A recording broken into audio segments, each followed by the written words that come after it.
ହଜାର ବର୍ଷର ପୁରୁଣା ସହର କଟକ, ଓଡ଼ିଶାର ପୁରୁଣା ରାଜଧାନୀ, କଳା ସଂସ୍କୃତିର ପ୍ରାଣକେନ୍ଦ୍ର।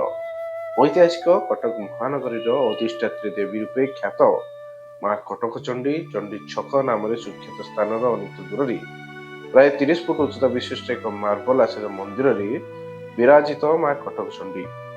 ତେବେ ଇତିହାସକୁ ଦୃଷ୍ଟିରେ ଦେଖିଲେ ମରହଟ୍ଟା ଶାସନ କାଳରେ କଟକଚଣ୍ଡୀଙ୍କ ବିଗ୍ରହ ବାରବାଟୀ ଦୁର୍ଗ ପରିସରରେ ପୂଜା ପାଉଥିଲା।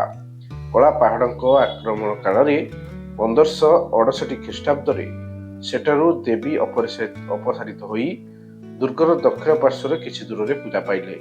ଏହାର ପରବର୍ତ୍ତୀ କାଳରେ କନିକା ରାଜାଙ୍କ କର୍ତ୍ତୃତ୍ୱ ରହିଥିଲା। ବର୍ତ୍ତମାନ ଚଣ୍ଡୀ ମନ୍ଦିର ବାବଦରେ ଥିବା କିମ୍ବଦନ୍ତୀ ଅନୁଯାୟୀ ଶେଖ ବଜାର ଅଞ୍ଚଳର ବାସିନ୍ଦା ଗୋପାଳ ଚନ୍ଦ୍ର ବେହେରା ବାରବାଟୀ ଦୁର୍ଗର ଏକ ପଥର ଗଦା ଉପରେ ବସିବା ମାତ୍ରେ ତାହା ଥରିବାକୁ ଲାଗିଥିଲା।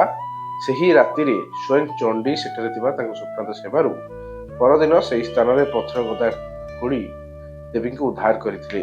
ଦେବୀଙ୍କୁ ମସ୍ତକରେ ଧରି ଆସୁଥିବା ବେଳେ ବର୍ତ୍ତମାନ ପିଠ ପାଖରେ ଏହା ଭାରି ହୋଇଯାଇଥିଲା, ତେଣୁ ସେହିଠାରେ ସେ ତାଙ୍କୁ ସ୍ଥାପନା କରିଥିଲେ। ତେବେ ପର୍ବପର୍ବାଣୀ ଅନୁଯାୟୀ ଦଶହରା ଏବଂ କାଳୀ ପୂଜାରେ ଷୋଡ଼ଶ ଉପଚାର ମାଙ୍କର ରୀତି ପାଳନ କରାଯାଏ। ପଣା ସଂକ୍ରାନ୍ତିରେ ମାଙ୍କର ସୁନାବେଶ ପାଳନ କରାଯାଇଥାଏ। ଏହି ପରିପ୍ରେକ୍ଷୀରେ ବର୍ତ୍ତମାନ ସମୟରେ ଚଣ୍ଡୀ ମନ୍ଦିରର ଉନ୍ନତିକରଣ ଚାଲିଥିବା ବେଳେ ପ୍ରାୟ 70 କୋଟି ଟଙ୍କା ବ୍ୟୟ ଅଟକଳରେ ନୂଆ ମନ୍ଦିର ନିର୍ମାଣ କରାଯିବ। ପଥର ଖୋଦେଇ ଠାରୁ ଆରମ୍ଭ କରି ମନ୍ଦିରର ଭଙ୍ଗା କାର୍ଯ୍ୟ ଏବଂ ପାର୍ଶ୍ୱ ଦେବାଦେବୀଙ୍କର ମନ୍ଦିର ନିର୍ମାଣ କାର୍ଯ୍ୟ ଜାରି ରହିଛି। ପାଚେରୀ କାର୍ଯ୍ୟ ମଧ୍ୟ ଜାରି ରହିଛି।